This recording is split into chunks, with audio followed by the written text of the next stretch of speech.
Bonjour, je vais vous parler de la scie à onglet qui est une Festool KS88E qui peut être portative, donc à utiliser en pause, comme stationnaire, comme ici, avec des pieds et des rallonges de chaque côté. Donc la puissance de la machine est de 1600 watts. Elle a une fréquence de courant de 50 Hz. Elle tourne à 3400 tours minute et se branche sur un courant de 230 volts environ en Suisse. Alors les interrupteurs et les boutons, je vais vous expliquer comment ça fonctionne. Donc ici, c'est le bouton d'allumage, mais il ne fonctionne pas en appuyant dessus tout simplement. Pour ça, il faut appuyer ici, c'est la sécurité, et ensuite appuyer sur le bouton.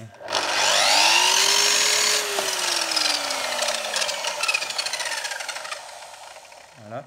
Donc ensuite, en levant cette protection, il est possible de faire pivoter la lame à 45 degrés des deux côtés. Ensuite, ici, avec cette manivelle et ce bouton-là, en actionnant ce bouton, on peut aller de 50 degrés à gauche à 60 degrés à droite, tout en se bloquant à des crans qui sont automatiques comme ça. Et si on ne veut pas employer ces crans, on peut se bloquer à un chiffre précis. On actionne juste la poignée contre le bas.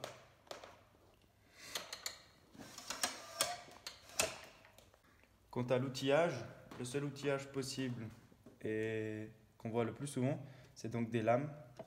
Donc pour ces lames, pour la changer, il suffit d'avoir une clé imbus, de dévisser cette vis et on peut changer la lame. Alors la lame qui est ici dessus, c'est une HW, donc métal dur. Il existe d'autres types de lames, comme par exemple une diamant, mais c'est pas forcément celle qu'on va employer nous, car c'est cher et celle-ci elle va aussi très bien pour le type de travaux que l'on fait là-dessus. Pour les accessoires qu'il y a sur cette machine, donc ici elle est stationnaire, donc l'accessoire qu'on a c'est une table ici à gauche et une table à droite, donc pour prolonger, si on a des grandes pièces à couper, ça prolonge le plateau de la circulaire.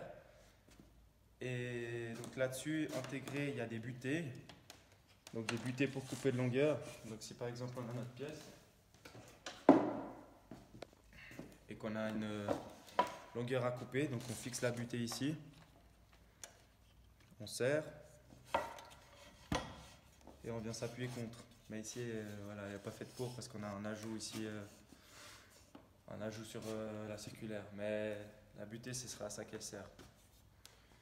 Et après, comme autre accessoire, il peut y avoir un aspirateur donc qui se branche par ici. Et je pense que c'est à peu près tout qui puisse exister comme accessoire. Donc les EPI, équipements de protection individuelle, sont les PAMIR. Je pense pas qu'il y ait besoin de quelque chose d'autre. Et quant aux mains, il faut les tenir à un point de la lame. Donc quand on est ici, on compte environ un point. Et ensuite on vient placer ses mains ici. Et puis toujours les doigts repliés contre l'intérieur comme un point. Mais on ne va jamais venir tenir trop proche de la lame, c'est logique, on risque de se couper. Et le plus important aussi, c'est d'éviter de scier un maximum de pièces trop courtes. Comme si par exemple on est en pause, on a des plinthes à couper. C'est fin, c'est petit, on a un petit bout de plinthe, il faudrait éviter un maximum de couper à la circulaire et plutôt à la scie sauteuse. Démonstration numéro 1, on est en train de faire une porte, on a des baguettes à verre à faire.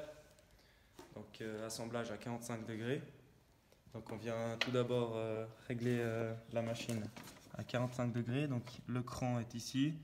L'écran gras, c'est des crans qui se bloquent automatiquement. Donc on a juste appuyé sur ce bouton. Hop, on vient chercher l'angle à 45. Ensuite, on met les PAMIR.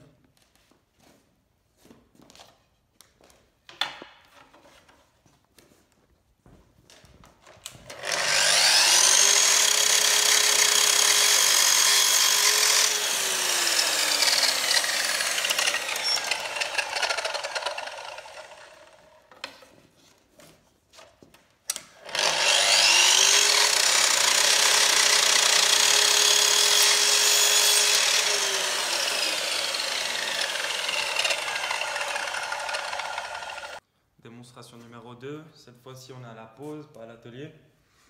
On est en train de poser du parquet et on a fini de poser le parquet. On pose les plinthes maintenant. Donc on a notre plinthe, on doit couper comme ceci à 45 degrés. Donc faut s'imaginer qu'on a un trait, là c'est pas le cas mais on aurait un trait normalement. Donc on met nos pamires.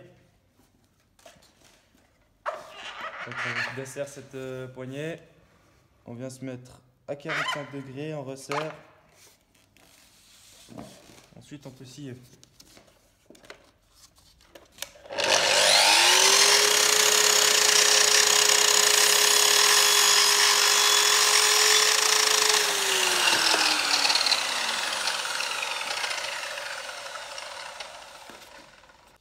Voilà, donc c'est terminé pour ces 2 démonstrations. J'espère que ça vous aura plu. Malheureusement, il n'y a rien d'exceptionnel comme usinage pour cette machine. Je pense que vous le savez, les utilisations principales sont scier à 45 degrés et scier normalement. Donc voilà, il n'y a rien de spécial. Tout ce qu'il ne faut pas oublier, c'est les équipements de protection, les pamires et surtout les mains. Attention à ne pas scier les doigts. J'espère que cette vidéo vous aura plu. Merci.